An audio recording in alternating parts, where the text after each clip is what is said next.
Dynamite. Peace and love, y'all. Peace and love. My name is Smitty Coleon, a.k.a. the Don Dada, a.k.a. When King Tut Talk. And on the far right of me. Real easy. When I got it, y'all get it. When we get it, we good. And this is It Ain't Personal, where we give you our views. We hit you with some facts. We might just talk about you, but it ain't personal. New location, right? Where we at, bro? Shit, hold on. You know I was feeding for this interview. Yeah. For this one, we got a legend in the building. Yes, sir. But I think that this show only has legends on the show. Right. We only get the top of the top, but I think this time we like almost at Mount Everest. Yeah, You know what man. I'm saying? It's a special occasion. Special, you heard? I've been, how many times I done tried to get you on the show? It's been a while. It's been a lot of time to get you on it. It's been a lot, but perfect timing, man. That's a fact. Yeah, of course. But you're a busy guy. You get what I'm saying? Coach of the year this year. You took your team to many of championship games. You've done countless of great things on your way from being this person that you are today. Who is Gary Ervin? That's a great question to start off. Gary Ervin is a man of the people, a man of the kids, somebody that do this coaching stuff just to make kids happy and to see them fulfill their dreams. That's who I am. I mean, anything else is, understood. I know everybody know who I am as a basketball player. I kind of try to close that chapter and try to focus on what I'm doing now. I want to be great in everything I do, and that's what I'm trying to do by doing right by these kids. All right. So let's get to it. I see something that happened yesterday. Let's just break the ice with this, right? How do you feel about that Eagle versus Eagle ending that just went down? Because that's like the talk of the town right now. Everybody talking about it. I know we ain't Catholic, hold on, wait. You know what I represent? The drag. Big theatrics, right? Yeah, Big Naz in the building. I don't really know too much about PSAL. So can you give me some information on what happened last night? Because I'm kind of lost. I don't know what happened and what's going on. I think it's just, I don't know, maybe the norm or hard to ref, those type of games, right? It's two of the best teams in the city in the PSAL. They play a physical, style of play. And what happened last night is tough, right? I'll give my insight on it. And I could see it from both angles, but the other side don't make sense to me, right? I think that everything's got to be on the even playing field. And I don't care if it's 2 seconds, 0.1 second, a foul is a foul, right? And I think that was the biggest thing. I feel like the refs didn't want to call a foul and end the game that way. But in reality, if you look at overtime, they did end that game with a softer foul, right? And it's hard to judge it, but a few things don't change in the game of basketball. A foul is a foul. Carries, the 3 steps, all of that might change, but that young man got fouled, and it should have been a foul. And they should have decided at the free throw line, no matter how much time was on the clock, right? These kids played hard all season, and, it was deserving. But you got to tip your hats off to Eagle Bronx too, right? Because they played a really good game, right? So at the end of the day, they went to overtime, and it was tied score. So that means it's 0-0. So for those 5 minutes, those 4 minutes, may the best team win. Facts. Do you feel like the refs shouldn't decide the game? As a coach. I mean, I know for me, answering these questions is going to be tough, but like you say, right? It ain't personal. Facts. So, I mean, I never think a ref decides the game, right? But at the end of the day, they control the game more than the players and the coaches, right? So they have to understand when to call fouls and when not, right? And there's some bumps that you can, pass on by. But at the end of the game, you got to call those fouls, right? And I think that if it was the opposite way around, the opposing coach wouldn't have wanted that same exact foul, right? So, yeah, I don't think you should. And, you decided how the kids play, but it's tough. So now, let's move on to something that's really on my mind. You know what I'm about to talk about. Yeah, I know. Go ahead, bro. Is Bam 83 legit? Absolutely. Thank you. Oh, my God, thank you. Absolutely is legit. I mean, that's Hold on. 80. You heard him, right? You heard him, right? Oh. Better? Yeah. Oh, mate. Yeah, you good. That's better? Yeah. That's good? Yeah. It's that raspy voice. It ain't really. It probably ain't going to change a lot. Bam 83 legit. Absolutely. I mean, people going to question it, right? They're going to question it for a lot of reasons. They was up 25. He shot 43 free throws. Who cares? If you play physical style of play, you want to get to the free throw line. It doesn't matter. Like, so they're judging that, oh, he shouldn't have been in the game. Why not? Everybody knows that no matter what. Yeah, Kobe scored 81. It just so happened that his wasn't in a blowout. But on the flip side, if my player he got 70 and he can break the record, you're going to break the record. I've done it for a few of my kids to get them back in the game to get a triple-double. That's just part of history. Like, records are made to be broken. Like, so I don't think they should look at him in a certain light. Their all-star didn't play. Two of their all-stars didn't play. That's a fact. Harold or Norman Powell. So, like, everybody been waiting to see Bam play to that caliber. I mean, I'm not going to say the caliber 83, but to where he's real physical, he's looking to score 30, and now that he did it, everybody's complaining, right? It's meant to be broken. Let's see somebody go for 100 next. Like, the 81 is gone. My theory on that, I just feel like, so Bam took what, 43 free throws? 43, 36, 43, Yeah. He shot 43 free throws. He took 43 shots. I guarantee if you take somebody right now, let's go in the gym right now, and you give them 86 shots and put the clock on 42 and let them take those same amount of shots, they couldn't even score 81 or 83 in the open gym by themselves. To do that, the conditioning is fucking crazy. Bam conditioning had to be on point. He was aggressive. And what you said, I respect Spo more than anything. Spo, like, and even you being a coach, like, yo, you close to the record, go get that. His teammates wanted him to go get that. The hate that Bam got is fucking crazy. And it's coming from people that played the game.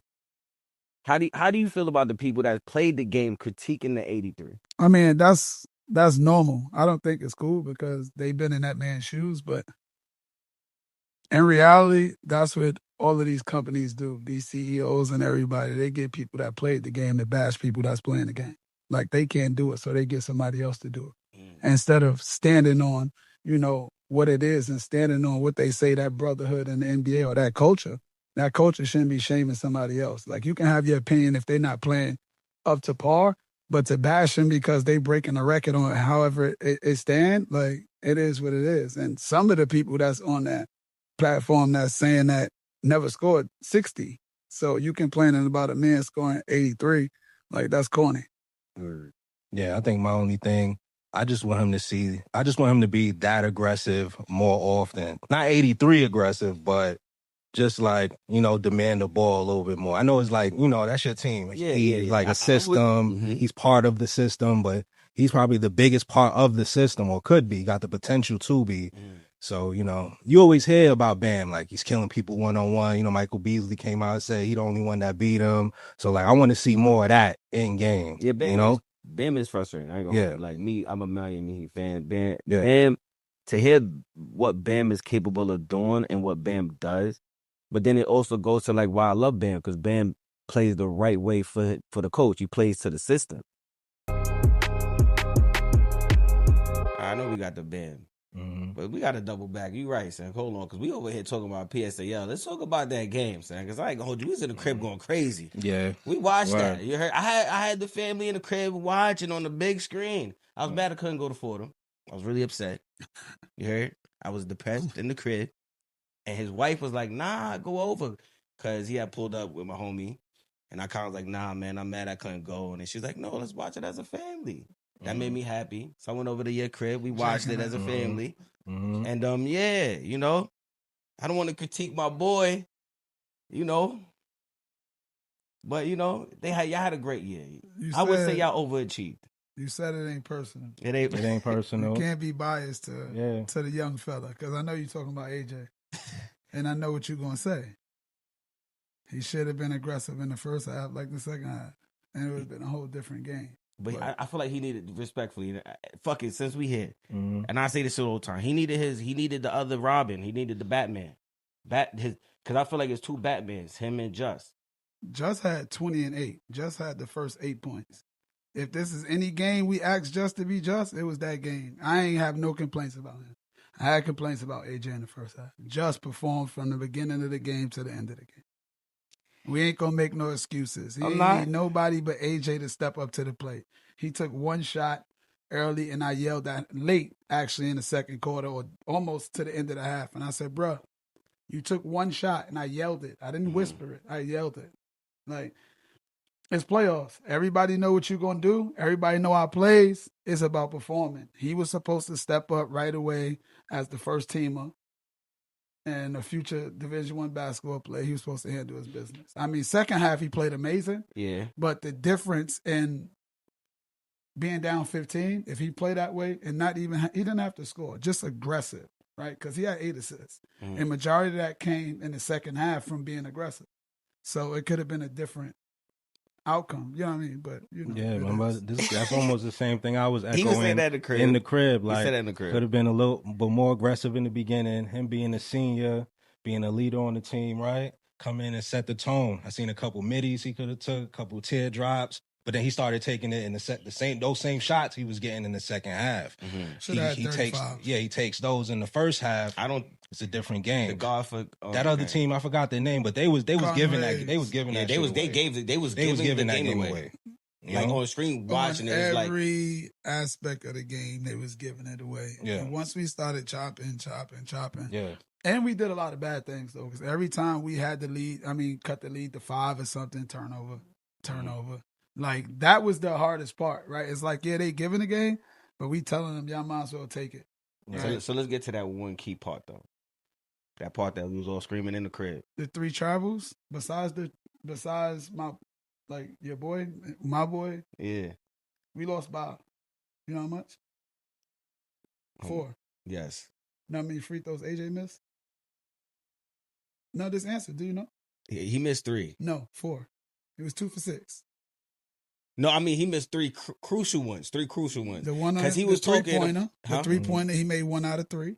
Mm-hmm. Yeah. I mean, yeah. But he tried. I don't make no excuse. No, I mean it ain't about trying, man. Like we put that young man in a hard position to where nobody understand. And I said I was gonna say some stuff, so I'm waiting for the questions to ask. But I could be real, right? Because that's what you said, it ain't personal. Yeah. I only had 2 seniors or 2 players on my basketball team that played varsity minutes in 3 years. My whole team was new. My whole team was inexperienced. No matter how you put it, we were not an experienced team. We was just as young as anybody else, even though we had seniors. So, do you believe that's why you got Coach of the Year? Because I did tell you that you were over coaching. I feel like you were coaching above the talent that you had. Do you believe that? I've believe that for the last 3 years. Like this is the last 3 years we were in a AA and we had A talent. You got to remember, we was in the A division for the first 3 years. So all of these kids that was on my team was brought here to play in the A league, not the AA league.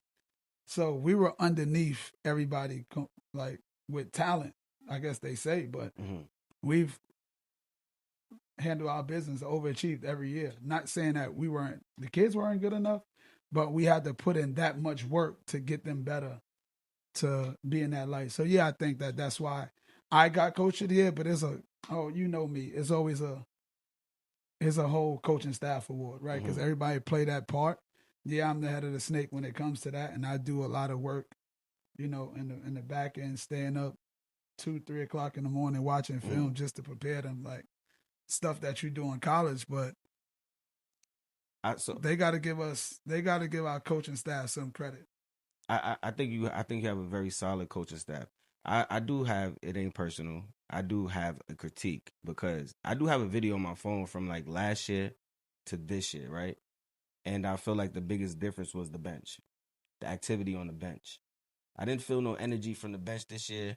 When I seen it was one time when y'all was in St. Francis, Halon scored the layup and like the whole bench was going crazy. Mm-hmm. Everybody was jumping up, everybody was cheering. When it came out of defense, there was a lot of activity, a lot of talking.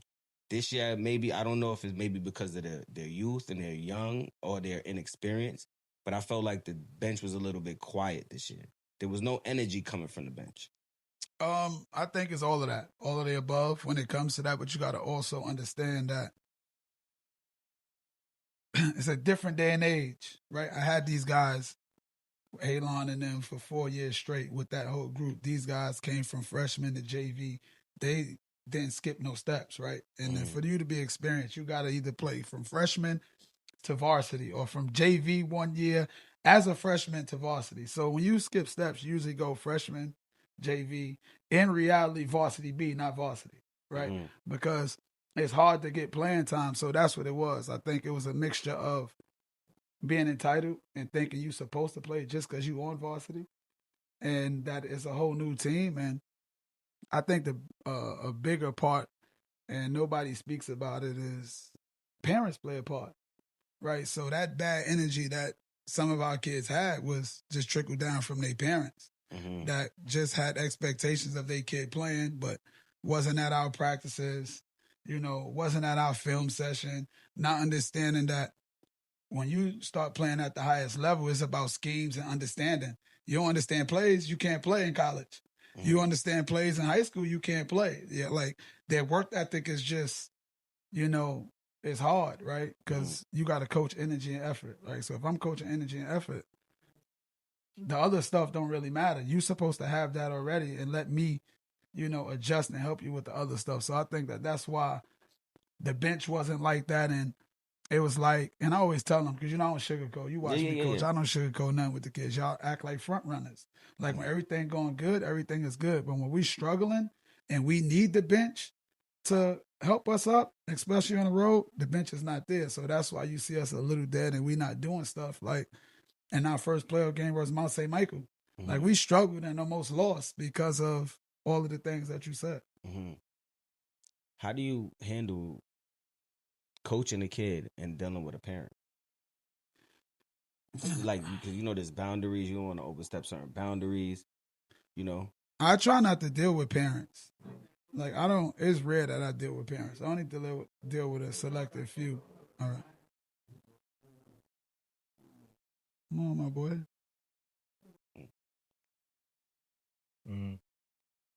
Yeah. We good? Yeah, we good. It's rare that I deal with parents. I don't know what everybody else do. Like, you get the stuff that parents say, but it's either 48 hours or nothing with me. Like, my assistant coaches, Coach Mike, do a good job of talking to them. I'll talk to a few, but I like to speak to the parents that I have a rapport with because they're going to understand where I'm coming from. They're going to understand how I'm pushing their kid and stuff like that. But parents only got to worry about one person. I got to worry about my whole program and everything else that come with it. So I don't really struggle with that. I just tell them, like, for the people that have questions or why my son is not playing or why he's not doing X, Y, and Z, come to practice. Come to a scrimmage. Come to the things that's important because we got 25 games and we probably practice over 100 times, 120 times, depending on what it is. So, like, your tendencies are your tendencies in practice first. It ain't the game. It's practice, practice, practice. How did you develop your coaching style? Is that from previous coaches? Maybe you took something or said, I don't want to do this, I'm gonna do that. Like, where did you get your style from? Previous coaches that I played with, right? I could say that up until I started watching like film, like to do my documentary, I started realizing that I took a lot of stuff from my coach, Major, God bless his dad. Like I see it and I look at, and I'm calling double fist, and I'm looking at Gaines trying to do the documentary, and he calling double fist. And I'm like, but obviously it stuck with me, but I didn't think like I was going to be a subconsciously. coach. Yeah. So it's just like that, like stuff like that. I took some stuff from my coach from Australia because our offense was so crazy. And it's kind of more enhanced. You know, and I try to bring it to our high schoolers, you know, to kind of like, you know, pick their brain and make them think outside the box and actually do it off of read and react instead of just being robotic. But that's another one. Tiny, you know, Coach Tiny, you know, not too much of the coaching style, but, you know, just the knowledge of being around him, you know, being a legend and being one of the best coaches that ever coached in New York. Kind of one of those guys that mentors me, but I don't feel that I rely on him as much as other mentors rely on they people. I guess because I want to be able to do it my way and kind of figure it out in my struggles, and then, you know, fall back on him when, you know, I'm stuck a little bit. And he's done that a few times for me. This year he came to watch. And it was kind of like right before the playoffs or something like that. And it was cool because he was like, I see why you should be coach of the year. So he kind of was telling me I should be coach of the year before anything. But him coming to watch us practice, to understanding where we were from a talent standpoint, and, you know, our kids just not understanding because we inexperienced. Like, so that was kind of cool, you know, like from him, right? Like, I feel that a lot of people have their own lives going on, you know, and I don't want to bother too much, but those are the few people that I took something from. My assistant coach, Coach Mike, right? Not too much that I take from him from a coaching standpoint, but just like his demeanor, right? You know, man, he's a great soul. He's cool. He's calm. Good cop, bad cop. You know, the yin yang. You know, like our relationship is crazy. I'm like, head coach is always the bad cop. When I was with Tiny, I was the good cop, right? So my thing is, I have to be firm with them. So you was Tiny's assistant. So I was a Tiny assistant for 1 year. For where? Here? At NYC. Okay. Yeah. So how was your transition going from how did you end up wanting to be an assistant coach, or Tiny just bring you along? How did that happen? Tiny actually was the reason why I'm coaching, because I was still kind of playing and almost transitioning out. And he was just like, you need to coach. Like, you got too much knowledge. You can relate to the kids. You can still play with the kids. You should think about coaching. And I was kind of like, probably not, you know, because I know, you know, I wanted to kind of, you know, chill a little bit. But my college coach told me in college at Arkansas that I was going to be a great head coach. He put that in the back of my mind. And I told him he was bugging. Like, I'm never coaching. But obviously, as you can see, fast forward, I'm here. But Tiny was the first one to say coach. And I wound up coaching Kadari and all of them in AAU. And I kind of started liking it. And it was like, okay, go back and play overseas. Practice 2 times a day. Like, I was getting old. I really didn't feel like practicing. Like, no lie, them Serbian coaches is crazy. Like, their practices be ridiculous, bro. Like, they try to get you on a court and go full speed, 100 miles per hour before stretching. Like, I've never seen nothing like that. It's a different breed with them Serbian coaches. And I was like, man, I ain't really got time for that. So I was just like, you know what? Let's transition to coaching. I came here and I coached my first year. I was kind of just, you know, the assistant coach. And I didn't want to jump into being the head coach, right? Because I just didn't know how it was. And the opportunity and God's plan is just wild, though, because I had a chance to go be the head coach at Robeson after that year. And I went and interviewed with Robeson, and the principal was just like, you know, don't shortchange yourself. Yeah, you could come in and coach, but you can do this, you can do that, you can do that. And, you know, I still was like, you know, I'll think about it. And we had a lot of kids returning. So we probably had about 8 kids that could have been D1 players coming back because we had all sophomores. And I was like, be the head coach or be the assistant coach at NAS for another year. And I was like, you know what? I see what we building. I'm a team player. Let's get ahead and stay at NAS. right? So then now, fast forward to probably a few months. It was probably like September going into October. And whatever happened with Tiny and, the principal here, it didn't work. It was just like an impulsive decision by T. And he was like, "Y'all quit." And I'm like, "Quit?" And they was just like, Next up, let's interview. And they was just asking me questions like, what's your 5-year goal? If we give you the head coaching job, are you gonna leave? And I was like, the only way I'll leave is if I'm going to a college. Like, I'm gonna be honest with you. If I get a college job, I'm leaving. Any other high school, I'm not gonna go. So now it was like, you got the head coaching job, and it was still a little bit past me come staying at Robeson. But the difference between Nazareth and Robeson was having keys and access to the gym 24/7. Like, that's the difference between public school and Catholic school. You got to have school safety to actually be inside the public schools. And I'm like, man, I can't.